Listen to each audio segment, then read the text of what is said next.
we will be talking about the National Development Plan, otherwise called the NDP. And it's good we put it in perspective before we move on. The Gambia has been planning its development trajectory for the longest. As far as I can remember, after the ERP, we had the SPA, Strategy for Poverty Alleviation. Thereafter, we had PRSP1, PRSP2, PAGE. At some point, we had what we call the Vision 2020, but I guess it was aborted at some point, and PAGE came later, and now the NDP. We're now trying to find out how to consolidate the gains within the NDP.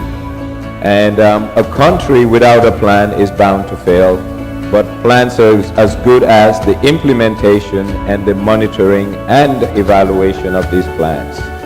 So the NDP, we have people from diverse backgrounds on this panel who will be giving their take on the NDP. And I'll start with Mr. Alhajie Fadera. And Mr. Fadera's presentation will be implementation of the National Development Plan 2018-2021. Where are we now? We would like you to give an update on the implementation of the NDP, including achievements to date, challenges faced, and the way forward, especially in the stakeholder groups. The floor is yours. Distinguished participants, members of the private sector, civil society organizations, and my colleagues from the public sector. We are pleased once again to be here this year, TAFCON 2018. We were here last year. I think this has provided a very good platform for public, private sector, as well as civil society dialogue on key issues affecting our country.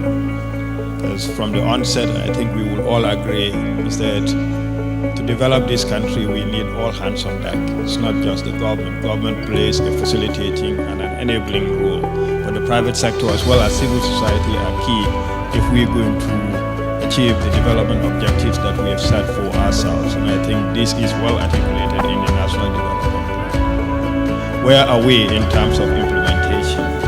First, whatever we're going to say here will be preliminary because as part of the National Development Plan, we have made provision for an annual progress report of the National Development Plan, and we intend to embark on that very early in 2019 so that we will do a comprehensive stock-taking exercise as to the implementation of the National Development Plan, what has worked, what the challenges are, and how do we need to work together as a country, including all of us, to at least address those challenges.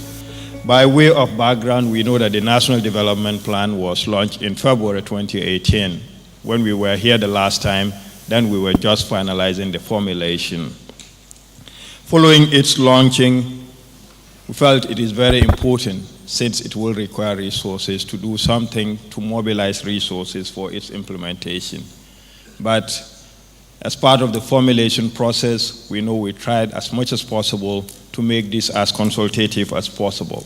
For the first time in the history of the Gambia, especially for some of us who are relatively young, we had consultations across the length and breadth of this country, in each and every district, and in the wards in the greater Banjul area. We had series of technical as well as policy level consultations. Thematic working groups were set up around so many issues, including education, energy, macroeconomic management, and a host of others. There were consultations with the civil society organizations, the private sector, as well as our development partners, both resident and non-resident. This led to the finalization of the National Development Plan and its subsequent launching. And we don't have to go into the details as to what the vision of the National Development Plan is, because most of us have already extensively read or gone through this National Development Plan. But by way of goal, we are committing ourselves to delivering good governance and accountability, social cohesion, and national reconciliation, and a revitalized and transformed economy for the well-being of all Gambians. So it is really a very big task that we're setting ourselves. And if I say ourselves again, I want to emphasize that this goes beyond government alone. It's all of us, because we can't develop this country with government alone. Government has to make sure that it effectively partners and creates that space for the private sector and civil society to participate.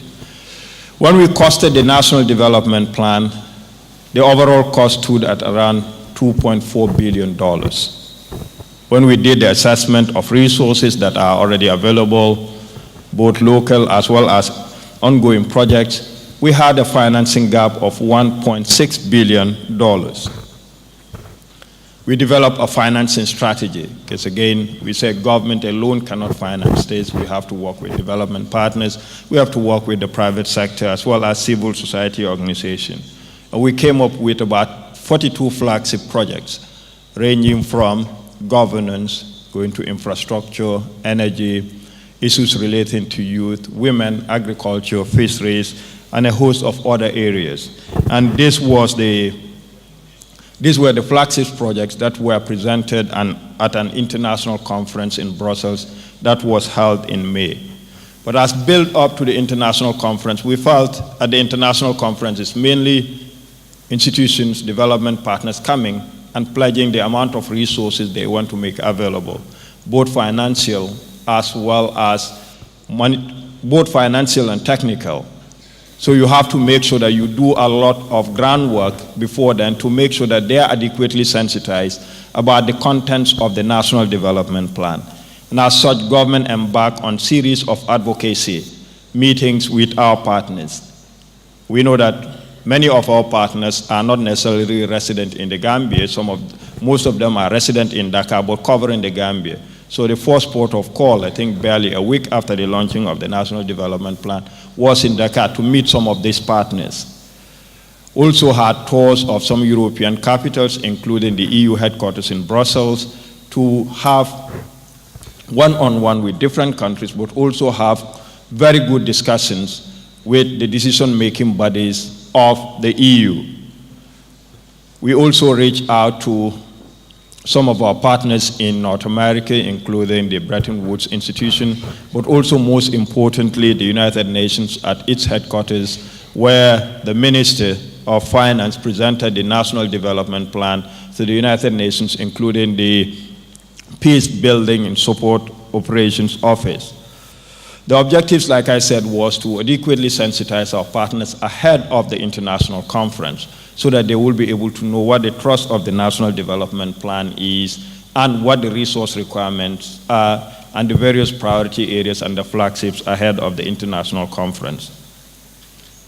On May 22nd and 23rd, the international conference for the Gambia was held in Brussels with the support of several partners, including the EU, but we also work very closely with the UNCT, that's the United Nations country team in the country, as well as with some partners like the World Bank, the IMF, the African Development Bank. 2 days. The first day was the pledging session. That was the international conference itself. And the second day was devoted to a private sector forum so that we'll be able to discuss investment opportunities in the Gambia for the private sector, but also within the context of the National Development Plan. And again, in terms of the international conference, it was made as inclusive as possible. So we had representatives from the private sector, and the president participated on behalf of the Gambia Chamber of Commerce and Industry. We had several heads of private sector organizations who also participated. We also had civil society present at the international conference. Luckily, the international conference was able to mobilize significant amount of resources in the form of pledges, about $1.7 billion. And again, we always want to emphasize these are pledges. That means a lot of work needs to be done to make sure that these pledges materialize into commitment. And that has been the thrust of the Ministry of Finance and the government as a whole to make sure that we try as much as possible to get these pledges materialized into commitments. Before I come to how far we have gone as far as these resources are concerned, it will be important that we look at we also reach out to stakeholders in country, both at the regional level as well as at the national level, to share the contents of the National Development Plan.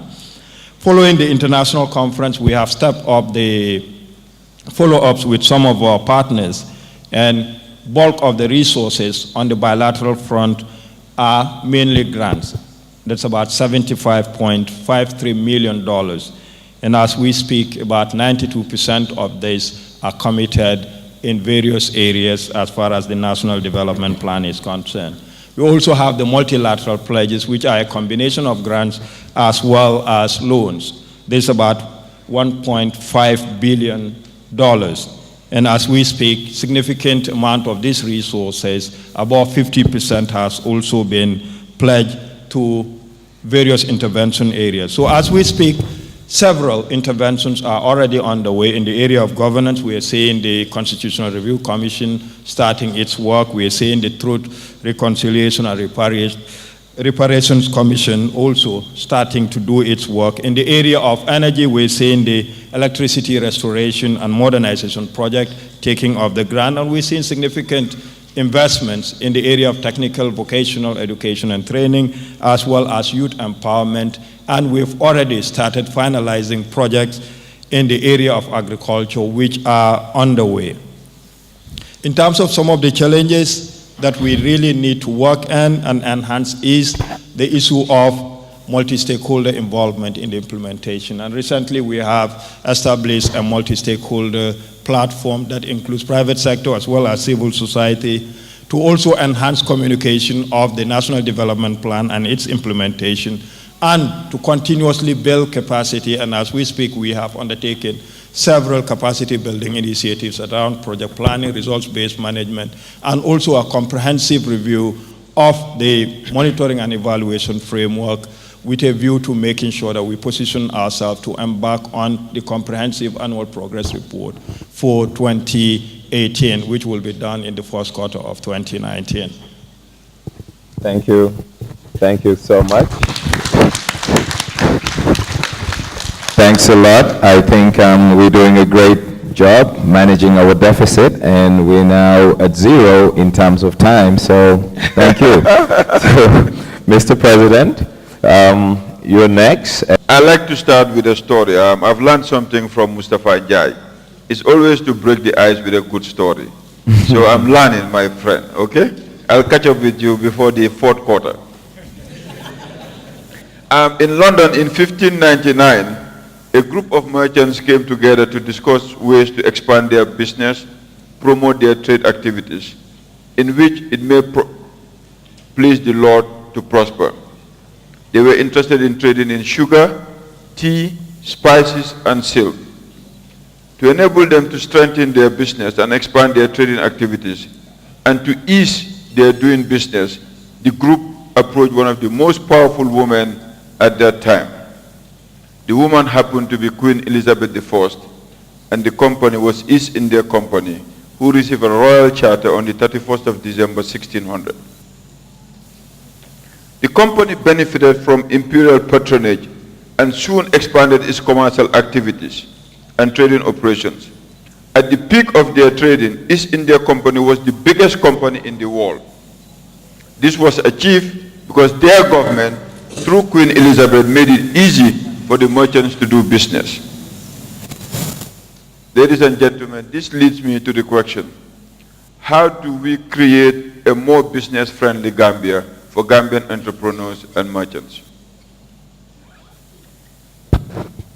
Globally, the World Bank Doing Business ranking is used as a standard benchmark to measure how well countries are doing to make it easier for businesses to operate. To showcase Gambia and how Gambia has been doing, I will look at our overall rankings compared to our immediate neighbors in ECOWAS over the last 10 years. I know people talk about Mauritius and Rwanda, but I want to choose Gambia, Senegal, Guinea-Bissau, and Mali. Because any of us here can go into a gele-gele, get into a van, jump into a plane, and reach these countries within 10 hours. Rwanda might be a little bit longer. So I like to compare with apples with apples. In this new paradigm shift of countries competing for global FDI in the global village, the ease of doing business should be a top priority for any country that wants to create jobs, develop local content, expand government revenue streams, and attract digital entrepreneurs. Because today, digital entrepreneurs, they don't know barriers. The only barrier they know is hindrance. If you put on hindrance, they'll move. Ladies and gentlemen, the ease of doing business rankings are detailed, although they have a very summarized versions that you can access. For example, in 2019, Gambia was ranked 149 out of 190 countries. This is not too far behind our neighbors, Senegal at 141, Mali at 145, but we are well ahead of Guinea-Bissau at 175. So the Gambia, despite our challenges over the last 2 decades, and despite our size, we are in a strong position to launch ourselves to be competitive in the global market. How we do it, let's talk about it. But before we get into that, and for businesses to take on this challenge, maybe we need to go back, since we are part of the Commonwealth, we need to take out a leaf from the East India Corporation and ask Queen Elizabeth to give us a royal charter. But on a more serious note, from our government, I think government needs to ease the part of businesses, both internally and externally. We have seen all over the world where governments carry their businesses to a global platform and support them locally. And I think it's time for Gambia government to look at it. Not look at what Gambian businesses are doing here, but what Gambian businesses can do beyond our borders. TAF is a great example of that. The World Bank highlights the following key points as areas of reform for any country that wishes to improve your ease of doing business. They include starting a business, dealing with construction permits, getting electricity, which is a challenge in Gambia, registering a property, getting credit, paying taxes, trading across borders, enforcing contracts, resolving insolvencies, and protecting minority investors. I would like you to now listen. I know half of you were asleep for about the first 4 minutes of my conversation, but the statistics are very interesting. So in 2010, Gambia was ranked overall 146 out of 190. So we are at the 4th quarter of the table. In 2019, we ranked overall 149 out of 190. Senegal was ranked 152 below out of 190. And in 2019, they ranked 141. Is my mic off? Oh, sorry. In 2010, Mali was ranked 153, and in 2019, they ranked 175. That is in the overall ranking. In terms of starting a business, this is the interesting dynamics here. In 2010, Gambia was ranked 115 out of 190 countries. In 2019, unfortunately, we ranked at 169 out of 190 countries. Most of us have this psychological belief that Senegal is difficult to do business. In 2010, Senegal was ranked 101 out of 190 countries. In 2019, Senegal is ranked at 64. 64. They are heading towards the 4th quarter, going back to childhood days that Taf mentioned earlier in his speech. And I think these are some of the things that we really need to look at. So now, my next point is, the blueprint already exists, and the World Bank highlights the solutions. So what would it take to make the enabling environment more business friendly? What are the types of reforms that are required so that Gambian actors in the private and public sector can play their roles together, create a reform process that would help ease of doing business in Gambia? We have some very low-hanging fruits. We can revamp the single window business registration system. In Dubai, you promise to get your business renewal within 15 minutes. 5, 10, 15. 15 minutes. You promise a pledge from the Dubai government and run by the Dubai Chamber of Commerce to get your business renewal. Digitalized tax payments. Mr. Chernoge mentioned it. Today, all of us have a smartphone, and Africa has one of the highest penetration of smartphones. But I think to ease doing business, one of the challenges is paying taxes. Why can't we digitalize the payment of taxes? It will be easier for government to collect, it will be easier for the taxpayer to pay, and it would eliminate the middleman. And all of us in this room understand what the middleman consequence means in tax collection. Digitalized government procurement. I think this is something that really can help the government to bring in transparency, good governance, and strengthen local content in national procurement procedures. If they digitalize it, it will allow small, medium-sized businesses to have the opportunity to compete based on a fair, level playing ground. Today, most people do not even understand what government procurement process is because it's cumbersome, kidnapped and captured by a small group. So to expand it and to get younger businesses involved, I think we need to digitalize it. In terms of access to credit, one of the biggest challenges we face in this country is the consent to mortgage, which requires a ministerial signature. I think these are some of the few low-hanging fruits that we can reform quickly so that the ease of doing business in Gambia would improve. Ladies and gentlemen, I want to leave you with the following statement. The core of the charter, which settled feudal incidences, that is the rules governing the transfer of landed property, reforming administration of justice, standardizing weights and measures, guaranteeing the freedom of trade, the free passage of goods and liberties of cities, towns, and ports. This is a quote from the Magna Carta, 1215, some few hundred centuries ago, and they were talking about easing of business. Thank you, ladies and gentlemen. Thank you. Thank you so much. We have a surplus of time, but I think you've spoken about disruptive technology as a means to really change the environment, the business environment, because the business environment as is being muzzled.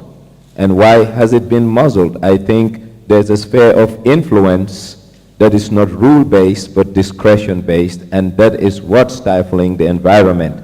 So bringing in and harnessing disruptive technology may be a way to minimize the intermediation that comes in through discretion and not rules and policy. On that note, we're moving next to Patricia Lamour, and I think she will be talking about investing in Gambia's human capital. I think that will be an interesting talk. We'll listen to what she has to say. And mind you, after all the deliberations, we'll open the floor because we want to hear, it's a feedback process. We want to hear what you think, and what you think matters a lot so that they can give out answers. So Patricia, the floor is all yours. Thank you very much. Welcome. Thank you very much for inviting me here, TAFCON. Particularly thank you to Mustafa Njie. Just to let you know, I used to be the principal of Marina International here in the Gambia. I lived here with my children, and my late husband was a senior lecturer at the University of the Gambia and was setting up a new department. So I'm part Gambian in that sense. Also, before I forget, I need to thank some other people who you will know of who have helped me to actually be here and talk to you today about investing in the human capital of the Gambia, which is about education and training in the Gambia. Firstly, my partner here, she was then the executive director of GALE, Gambia Africa Institute of Leadership, Mrs. Adelaide Sauce, who is a long-time associate and friend of myself. In the UK, I have been working with Dr. Mamadou Salah of Global Hands, and he was he reached the accolade of the most innovative and best teacher in the UK. He was won that award in 2015. And the other person is Dr. Jibril Fall, who I believe has been doing work with the Gambian government here and organising the diaspora and mobilising the diaspora, and particularly the UK. So I come and I speak to you here not just as somebody who's just got some ideas, but someone who has been listening and talking to various people, both in the Gambia and outside of the Gambia. We came up with this idea called education, not for poverty reduction, not for quality, but education for wealth. It was an idea that we have been proposing through our partners. We have spoken in Nigeria, we have been to Kenya, but where it started was actually in the Gambia. We came here, our team from Aspire, and we spoke with and we listened to you. We went to ministers, we went to GCCI, Gambia Chamber of Commerce, we spoke with Mr. Njie, we spoke with teachers, we spoke with women, and we spoke and listened to young people. To hear what, for them, what is the kind of education that they want for the Gambia to move forward? And what does wealth actually mean for them? Does it mean the number of billionaires that are in a country? Does it mean the GDP? Does it mean whether you have oil or resources? Or is wealth more about the human capital of the country, the education, the well-being, and the health of its people? Does it mean about the transmission and preservation of its culture through the generations? And does it mean about the sustainable development of its land, its waters, and its industries? So we came with a very holistic view, and we were listening to see what it is that people thought. We then, after we left here, we went and we organized a high-level round table with some of the most brightest minds and loyal hearts in the Gambia that were residing in the UK. And we organized this at the Houses of Parliament.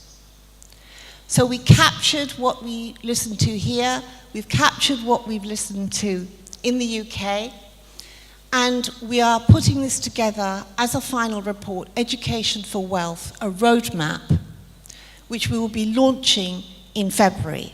So us coming back here is actually part of that process to give you a no surprises and a heads up on some of the things that we've found. Right. Now I'm going to say some things that perhaps are not as easy to say. If I had looked at the statistics of where the Gambia were in terms of its debt distress, in terms of the poverty, I probably wouldn't have come up with education for wealth. But because I absolutely believe in the people, particularly in Africa, to solve their own problems, and having lived in the Gambia and seen that the Gambians punch far above their weight in terms of international agencies and institutions and here. I mean, we have an example here, Chernobyl in Rwanda, we have Njie, who was at the UN, we have Ole Wadadiba, who's at World Bank. We have many Gambians in key positions in United Nations and international agencies. So we know that the capacity is here. But how is the country actually helping to develop all its people? And one of the key things I realized from being the head of Marina International, that the Marina International, the SEBEX, the YS, the Nigerian international schools, they are not enough for the people. This will only perpetuate an elitist type of institutions, and to develop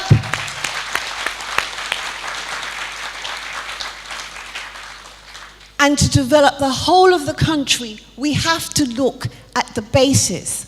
One of the things I know in the Gambia, you have done very well in terms of education enrollment of girls. You know, in terms of they are lifted up. But when we see how girls actually are progressing in school, whether they maintain in school, it's a disaster. In terms of the regions, the disparities are huge. So you really must, and the Gambia must continue to focus on the education of girls. I believe this is a priority.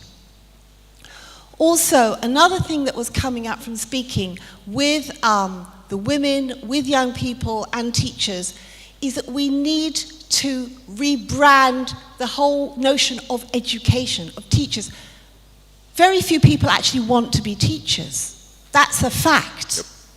We need to rebrand the teaching professions, because teachers, when I see how Mrs. Adelaide Saucer is held in such deep regard by people because she was their teacher.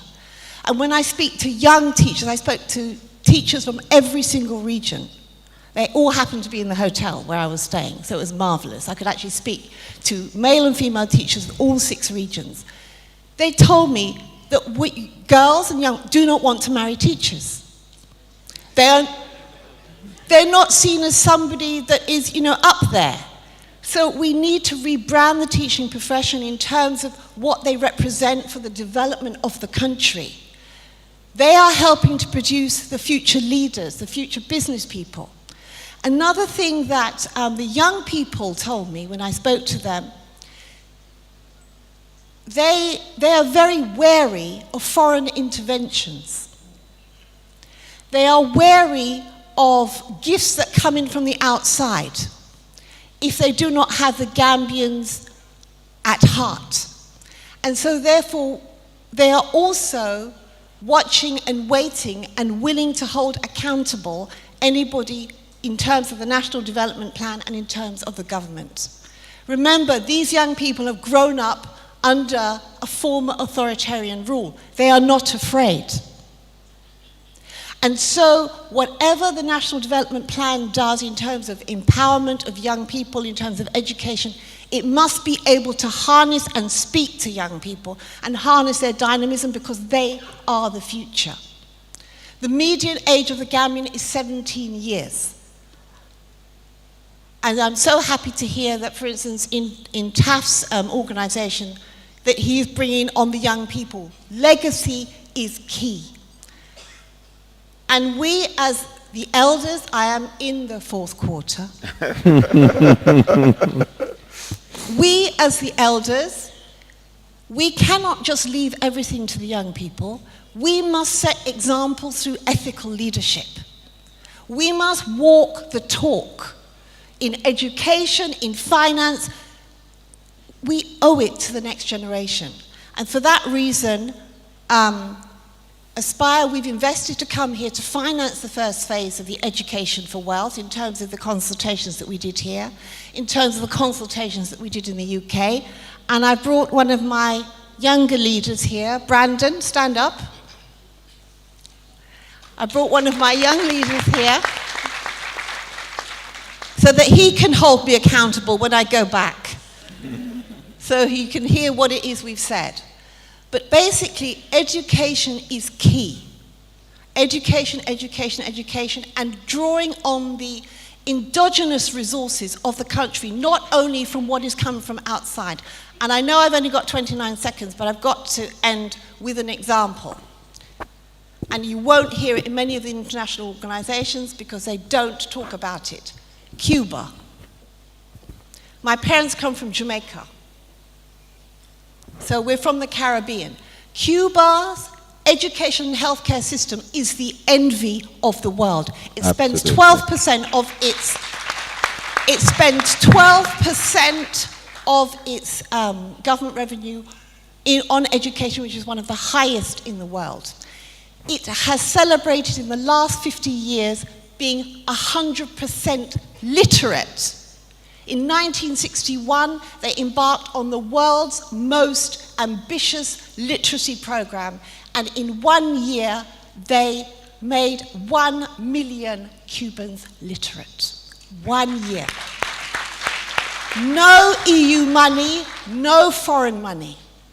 They mobilized their whole country, and many Africans have sent their people to go and study in Cuba. Their education is free from the bottom to the top. The children work on school farms to feed them. Toiletries are free. Uniform is free, shoes are free, and the young people who are working on the farms get a stipend. I wanted to say this because it is possible. A small country can do miracles, but you have to have, as people have said before, visionary leadership.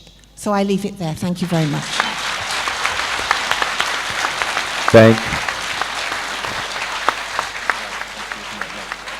Thank you so much, Patricia, for that inspiring remarks, those inspiring remarks. And I think 3 things came to mind. Mr. Chernogay spoke about income inequality, and Jeffrey Sachs came to mind.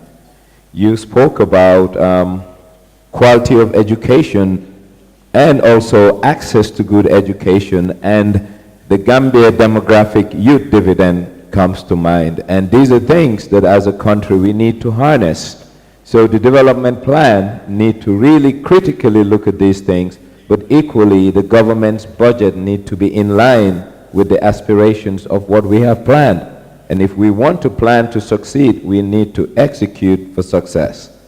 Lastly, we have Mr. Malik Khan, and Malik will give us his intervention. Then we will open the floor for discussions. Malik. Good afternoon, everybody. Good afternoon. Thank you for having me here. I wanted to personally thank Mr. Mustafa Njie for. I typically don't request to speak at events, but when I saw that this particular NDP topic was on there, I quickly went on LinkedIn and reached out to Mr. Njie. And Mr. Njie is the type of person that I noticed. I don't know him personally. This is probably my first time meeting in person ever, but he always picked up his LinkedIn when I reached out to him. And once he even gave me his phone number and said, call me, email me if you need anything from me. So I don't know, a lot of people here have heard of Innovate Gambia. It's an initiative we started a year ago. And even when we started that and wanted to do an event, the first person that I thought to reach out to was him. And then he was like, give me a call. I called him, I was driving, pick up my kids from school. And he's talking to me, I was like, wow, this gentleman is amazing. You know, he picked up his phone from a person that he doesn't know anything about. Unfortunately, he couldn't speak because he said he was traveling. But then we had Nyang, Abdoulie Toure, and all these people that came about.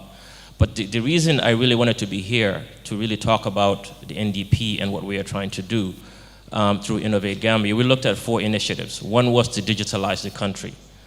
Our first event was really, we wanted to understand why was it that the Gambia wasn't adapting technology as other nations. Because if we really want to get out of the rut, I really, really, really believe that technology is going to be the way that's going to pave that. Because if you want to develop a big economy, people think it's, increase productivity at the workplace, give them new systems. But that only accounts for about 14% of the growth. So where does the 86% comes from? It's efficiencies. What can take 100 people to do, with technology you can probably maybe even have 2 people do it. That's how all these big companies come about. The Facebooks and the Instagrams, all these billion-dollar corporations are using very little resources to get their things done. The NDP, when we looked at it, we wanted to compare it with Innovate Gambia to see what were some of the things that we were doing that were in there. And pretty much everything that we have in Innovate Gambia was in part of the NDP. And we're trying to digitalize the process of everything else. We took the NDP, the abridged version, which is 45 pages. There's 2 versions, 45 pages and the full version, which is 330 pages. So I actually made my whole staff, all that are Gambians, read the NDP. They hated me during that time. But we wanted to understand what was it there that we can contribute. And this is where the human capital really comes about, which is the diaspora, my folks from the diaspora, I'm talking to you. Unfortunately, if you look at the $2.4 billion of that NDP, you know how much of that is dedicated to human capital? 8%. And here we are talking about education, but then our government thinks that 8% of the 2.4 should only go to developing our people, which is a big, big problem. It's all about education. We, my company, we are contributing up to $100,000 of our own funds from our pocket towards the NDP. Not that we're taking a check and writing it to the government and say, here you go, no. But we're taking our resources, because our time is our money, to really help them with some of the areas that they really need to really enhance. About half of that money is going into software that we're paying for. That's going to cost us actual cash that we have to bring out. About another half is human capital, our expertise, consulting, building. The website costs us about $5,000 to build it. But it allows you, every single person here, because whenever I ask the people here, how many of you have read your National Development Plan? Raise your hands if you have read the plan. And we're talking to these people about the NDP. And Chair Njie said this earlier. It's about sacrifice. What does the Gambian want? What is it that you want this country to be? All I see on Facebook is complaints. But no, we really need to have a serious conversation about this. Where do we want to take it? And this is the reason why I lifted and shifted my entire company. We still operate in the US. We have an office in Spain. In India, we still have our team there. But we're spending a lot of our resources here. We're acquiring an educational institution that's more on technology. Not because we want to get rich and charge people, but I want to create scholarship programs to put a lot of these youths to learn more about technology. We're building a tech hub that's going to cost us a lot of money. All these funds is from us, it's not from other people.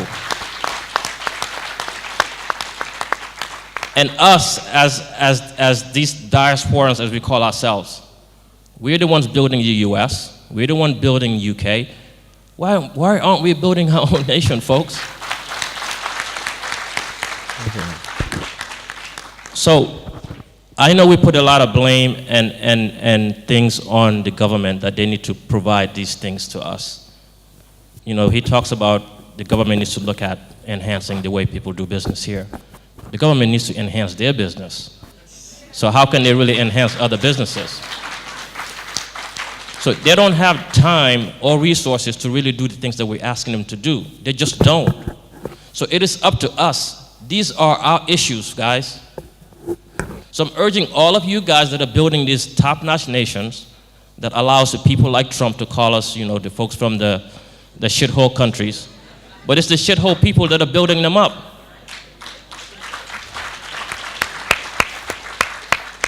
But Sharon rightfully said that no, not everybody can come home. It just won't be sustainable. But what can you do remotely? What can you offer? I'm not asking these people for a dime. The $100,000 is the services. I'm like, if you're happy with our service, you want to continue to use us for other things, fantastic. But if you don't, you say, hey, Malik, thank you for the service and for helping us out. It's a win for me, just that alone. Because I can say I contributed towards that plan of the men being successful. And I want everybody in this room, whether you're in finance, you're in technology, or whatever it is, think of ways that you can look at that plan and see what is it that I can lend a hand. Not what can my country do for me, but what can you do for your country?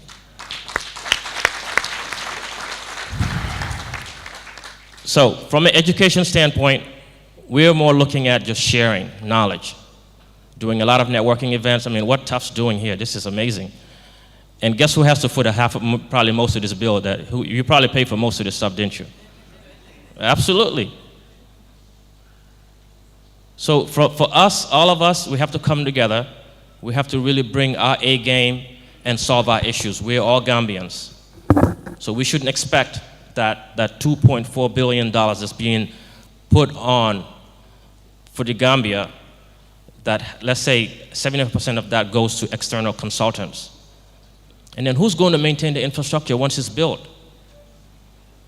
Because we never invested, because remember you put only 8%. to train the people, then we'll be this ever cycle of always depending on people. Guys, every February 18th, we celebrate Independence Day. Why? Because we're not independent. Are we? We're not. So what are you celebrating?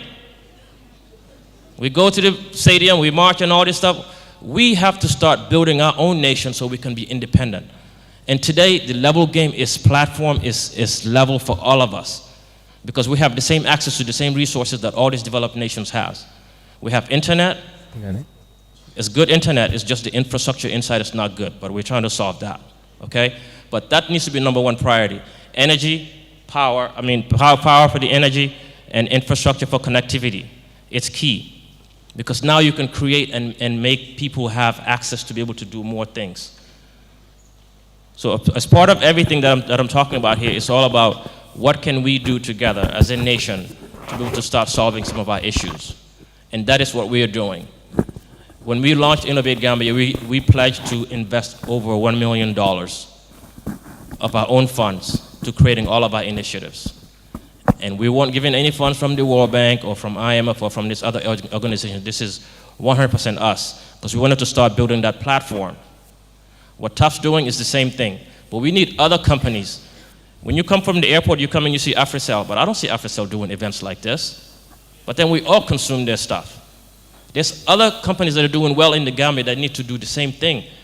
So I want to work with other organizations like Africa TUF Global, to how can we recruit other nations to offer, other companies in this country that are doing well, that are consuming a lot of our, we're consuming their services, but they're making a lot of money and taking it offshore. Why? So we need to come together as companies, as individuals, and really start building our nation, because Gambia will go forward. And we're not going to depend on people to always keep doing that for us. And so, So I appreciate the platform. I appreciate what TUF's doing. I mean, this is amazing. When I walked in, I was like, I've been to other events, and you're like, so I've been to a lot of conferences. I attend a lot of conferences, so I've seen the standards. And, you did a phenomenal job. You're setting the bar high, because I have my other event coming. I was like, shit, man, now I have to, I have to raise my income level. So good job. Thank you very much for the platform, and we appreciate everybody here.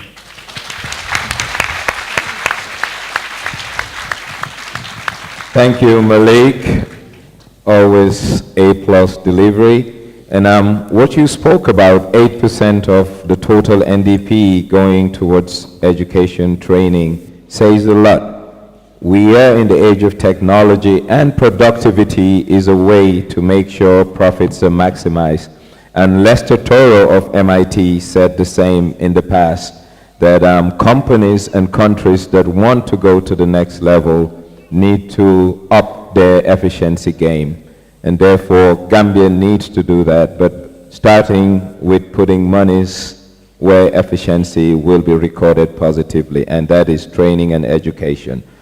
Moving forward, we'll open the floor for questions. My name is Musa Jan. I'm from the Gambia. I live and work in Texas, the United States.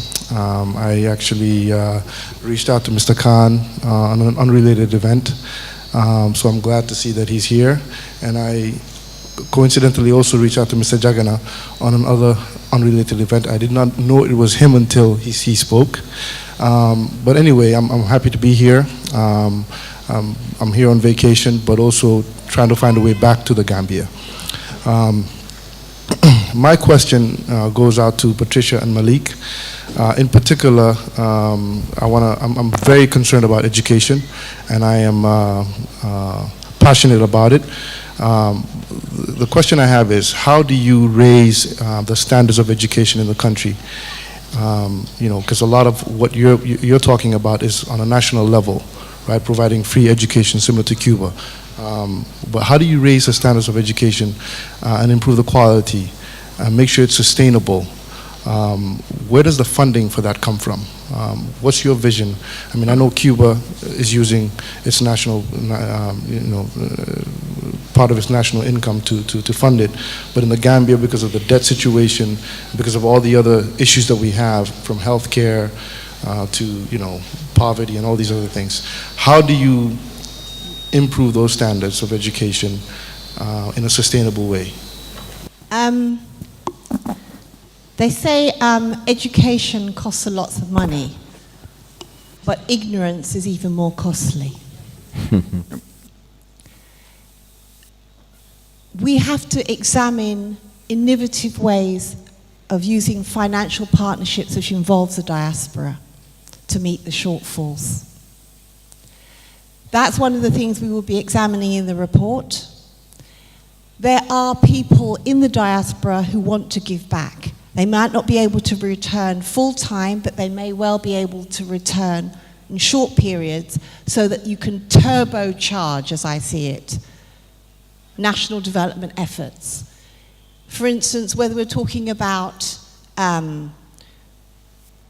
teacher training at a higher level, to invest in teacher training, which is also looking at special needs training so that the teachers are better equipped to be more inclusive. Whether you're talking about using of solar energy in terms of looking at the educational and the energy requirements. So for example, in South Africa, they are using solar-powered classrooms, which are IT, with the IT already inside them. So they can be cooled and soundproof, etc., and very easy to set up. So in terms of the shortages of classrooms, which I'm sure there must be in the Gambia, we could look at solar-powered low-cost solutions. I think the education and tech together can also be used to help with teacher quality and scale and scope. I think once you put your mind to it and you allow quality time, you will come up with solutions, because I think it's about the poverty of the imagination and finding ways. So for instance, Global Hands, who are here, they are looking at trying to finance the first solar-powered taxi. Most of the taxi people here in the Gambia, most of the money goes on petrol.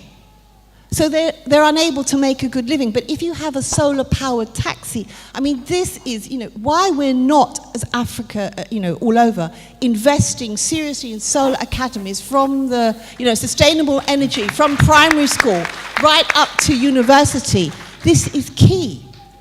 Because when it comes to oil technology, we have to rely on outside foreign interventions to bring the technology to help us to unlock what is under the sea or in the ground. But solar energy, we can do that. So I think we need to look at diasporan partnerships and new financial mechanisms. I've seen that's already started in the Gambian Diaspora strategy. You're talking about diasporan bonds. So I think we can also look at that and how some of that can finance more for education and training. And just one last point about training. One of the things that young people are saying to me as well is that vocational training is not seen at the same level as academia. And we have to rebrand that as well, vocational training, so that it's seen as an alternative to build the country.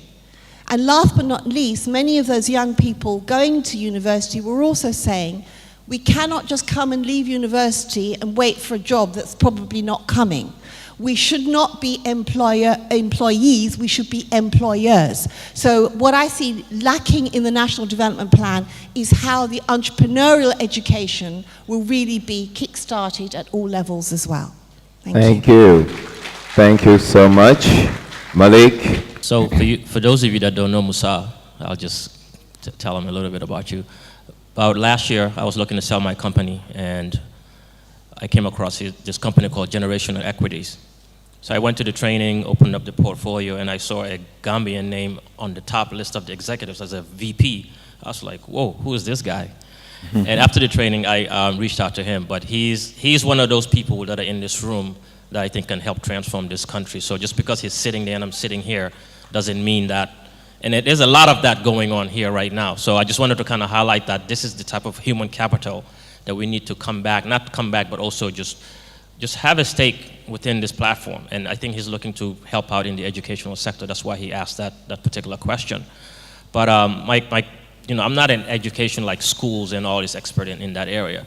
But I think, you have to, what we're trying to do, we're trying to recruit 3 schools right now to just learn about some of the shortcomings. I think one of the things I found, we did a meeting with Miss Juka Jabang, but she's with WISE, but it's a private school, but whatever, that's more political stuff. But very established school, very structured.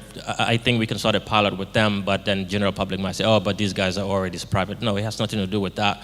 It's a study of where areas that we can look at by building technology labs in there to help change some of the landscape of the way that they're doing the education. Make sure that there's a computer in every single classroom, not only using content that we're providing, but let's look at what other countries are also using that they can mimic. So we really have to, it's not like we're trying to reinvent the wheel. We don't need to. Other countries are already successful in many areas. Why can't we take from those ideas and help enhance? One of the things that I see as a problem is there's too many kids in a single class, and there's a single teacher, and the teacher is not well versed at all of these things. So, the entire education system just needs to be really looked at. Sustainability of how we're going to do that, I think we're still going to need help from that, from outside parties to do some funding.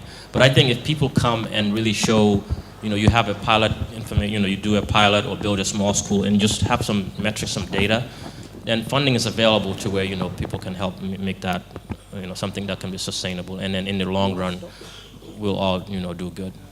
Thank you, Malik. I think you're right, and for the question, budget formulation is all about consensus and sharing scarce resources. But now the government needs to prioritize its priorities because everything is a priority. So if education is put at the forefront, it will be fully funded. Next question from this section. Thank you very much. My name is Fadera. I work with the Gambia Youth Chamber of Commerce. Yes, my question will go to my brother, Mr. Fadera. You mentioned you have a multi-sectoral platform to enhance communication on the NDP. What kind of mediums are you using for communication on the NDP, and how effective are they? Because I asked this question when Mr. Khan asked how many of us rate the NDP. Less than 0.5% of this crowd raised their hand. And, okay, if we are unable to read the NDP or know something about it, think of a fellow youth in Badiou, India. You know what I'm talking about. So, okay, how will they know about the NDP, and how do they take ownership and try to pick something that they think they can do to do something about it to ensure we achieve what we aim for? Thank you. Yeah. So I'll answer that question for you, then he can piggyback off of that.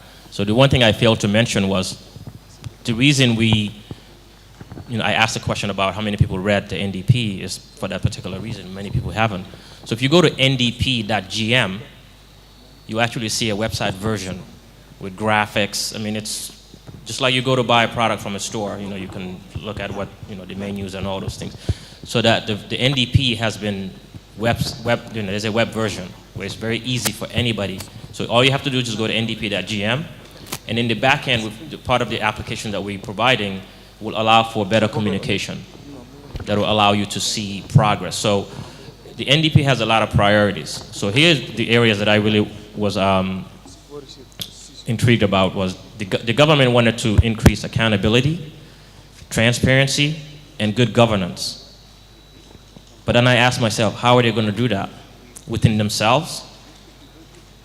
Because I wanted to make sure that we are all involved in that process. So at every priority, there's a section that says, who are the stakeholders? Because we want to understand who in government or who are the stakeholders working in these particular priorities. One that will allow you to hold them accountable, right, if they don't deliver. So that'll be there. It hasn't been, if you go to the site now, it's just sample data. It just has Adam Barrow's photo there, like he's the one responsible for everything.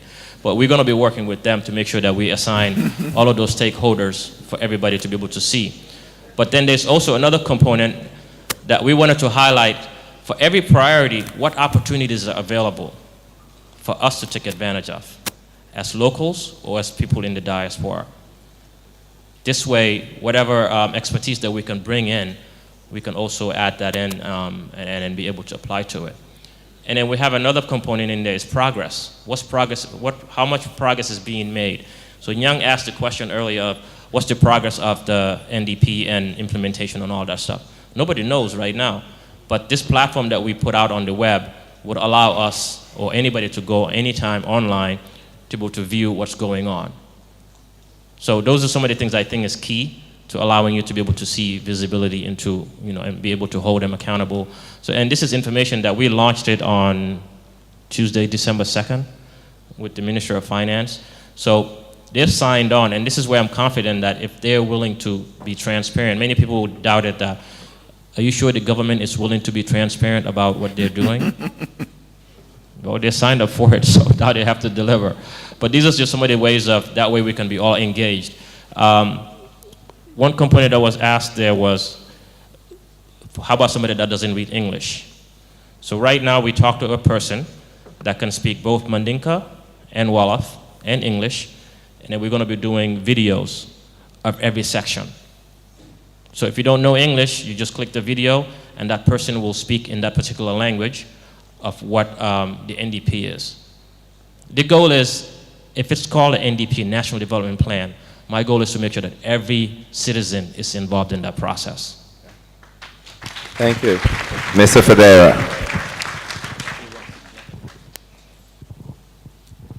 Thank you very much, Malik. And I think this is testimony to the fact that the National Development Plan is for all of us, and that government is creating space for people to adequately participate in its implementation. I met Malik, I think, a couple of months ago. That was around May or shortly before, during the spring meetings in DC. And he was the one who took the initiative to approach government to say, I've seen the National Development Plan, and I think this is what I want to do through my company. So that space is there. In terms of communicating, this is one of the approaches that we're using, but we're enhancing our communication. Like I said, we embark on regional sensitization, and we actually targeted representatives of the people like the alkali, like the chiefs, like the village development committees, like the chairman of council, like councillors. And when we were doing this outreach, we ensured that we used the language, or we communicate in a way that the people understand. So I wasn't there to do the presentation. It was based on what people agree, the common language or the language that they prefer. If it is in URR, if they say it's going to be Fulani, the presentation was done to them in Fulani by an expert who was able to translate and interpret the entire National Development Plan in that language. And what we are doing is we are reaching out to others, and we are even trying to strengthen our communication. The national broadcaster, GRTS, has already reached out to us with a strategy that we are going to we have started implementing, and we are going to strengthen. The next target is we want to make sure that we very early in 2019 also have some kind of conclave with the journalists, so that we will be able to go into, because we feel they're really very key, and we can enhance our interaction with them. We're not the experts in communication, and we don't want this to be ad hoc, where once in a while we'll just come and then maybe have some meeting with some stakeholder. But we want this to be sustained, so that journalists, so that other stakeholders will be able to use their platforms and communicate the National Development Plan. When we talk about accountability, government can only be held accountable if people know the issues. If people don't know what the NDP is about, then the accountability mechanisms will really be what? Will really be weak.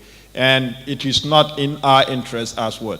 We are part of government, but we are also citizens. We want to make sure that things move. We want to make sure that we achieve objectives. Some of the challenges that we're talking about, as public officials, we are facing the same challenges. When we talk about infrastructure deficits, it affects us in the communities that we're staying in. So it is in our interest to make sure that we are able to communicate this, and that we are able to hold each other accountable, so that ultimately we can achieve the development results that we have envisaged. So we have been able to share the literature. We've been able to make sure that we are able to translate and interpret some of these things into the local languages, and we've already reached out to some traditional communicators who are doing their bit, trying to make sure that they're able to communicate the national development plan to people at the grassroots level. Thank you.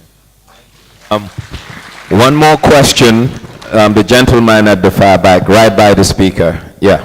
My name is Ibrahim Akoli. Okay. I'm an entrepreneur, and at the same time, I'm the counselor for physically challenged. But my question is, you're trying to interpret this NDP into different languages. What about people with hard of hearing? They cannot speak English, and they cannot speak any language. So how are you trying to interpret this NDP for them?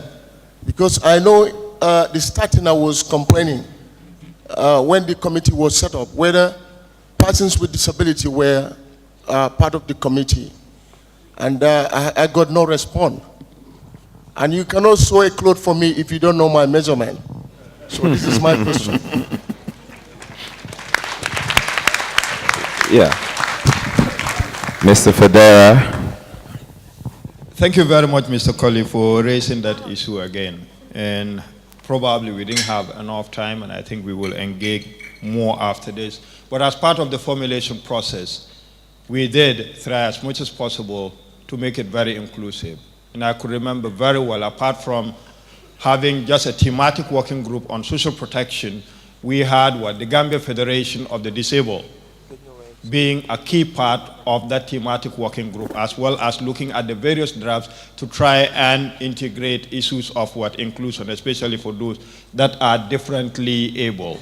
And as we speak, just last week, we had a meeting with GOVE and at the Ministry of Finance, trying to see how we enhance inclusion, both in terms of communicating the National Development Plan, but also the participation of those who are differently able and their benefit from the National Development Plan.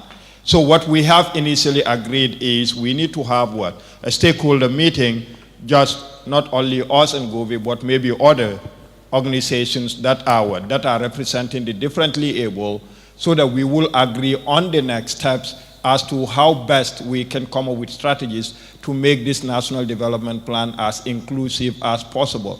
And we are even mooting the idea of, having a conference on inclusion, where we talk about strategies as to how we enhance inclusion in this country, because we know that despite our commitment to the SDGs and leaving no one behind, we know that there is that threat that many people are going to be left behind. And we cannot necessarily sit out there and feel that we are the experts and that we can come up with all strategies. So we're going to make sure that early in January, we have this stakeholder meeting, and then we strategize, make sure that we collectively discuss and come up with concrete strategies, both in terms of communicating the NDP to those who are visually impaired, those who are differently able, but also making sure that they adequately take part in the implementation of the National Development Plan. So we are committed to doing that, and we have already started having serious discussions about that. All right.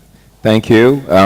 I was vested. I will give Mr. Alhajie, a country economist, 30 seconds to give us his take, and your take is very important, because you work with the donor community, so we want to know what your input is per the NDP. Then I will allow my panelists to wrap up and move on. Thank you. First of all, let me say thank you to the distinguished panel. I think you were wonderful. You did a great job. Let's give them a round of applause again. I can see your passion for the Gambia and to really develop this country to become a better place. Like I was saying, I'm Abdoulie Malik. I work for the United Nations Development Program here in the Gambia. We work very closely with the government in terms of achieving the National Development Agenda and in terms of planning for the country. So one of the things that we're looking at doing next year is developing a long-term plan, a long-term vision for this country. I work very closely with Mr. Alhajie Fadera over there. So I want you all to think about, what do you want? What vision do you have for this country going forward? There was the Vision 2020, which is going to run out in a year's time. We've been working towards these medium-term national development plans. That's what this NDP 2018 to 2021 is. But let's start thinking about what we want for this country in the next 30, 40 years. And for me, something that's very important, we cannot develop this country when we're just looking at Banjul alone.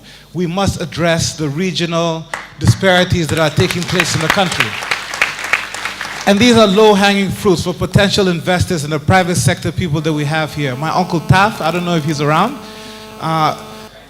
Oh, good, fantastic. A very simple thing, I would say. Let's say the president had an event, the government had an event in Basse a couple of weeks ago. Mm-hmm. And a large amount of people went to Basse and didn't have anywhere to stay. A very simple thing like that. When government are holding conferences or retreats, they go to Kanilai because that's the only place that they can go outside of Banjul that can hold a large number of people to have a retreat or a conference. These are low-hanging fruits, very simple things. Just build a hotel in Janjambure where there's so many things, Baboon Island, stone circles, things that you can have more inclusive tourism, that you can attract people to come there and actually generate revenue for these other regions in the country. So for the potential investors and private sector people that are here, I want you to consider that.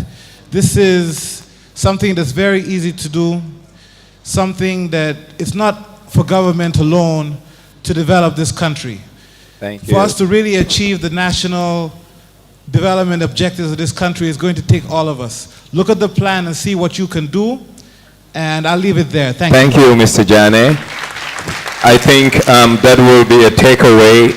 That will be a takeaway and food for thought for everyone, not only the panelists, but the people on the floor. But I will also like to tell you that we have books written by Gambians that are out here for display at the exhibition area. So please, we crave your indulgence to see what's out there, and some of these books are free. I think what's missing in this country is the cultivation of what I call the Gambian ideal. And the Gambian ideal can only be cultivated if we have a sense of direction, and that sense of direction can only be captured through writing and other philosophical means. Therefore, let's read what our writers write, and in reading those things, we can start to create a Gambian ideal. Lastly, I would like to indulge on Mr. Mustafa Njie to come up and say a thank you and a word of gratitude to this panel. Thank you so much. Well, I think I've said enough this morning. The only thing I left out was my new hashtag. Hashtag Gambia dafa dem diakuya. That's what I said. So let's spread it on social media. Gambia dafa dem diakuya. That's the new hashtag. Thank you.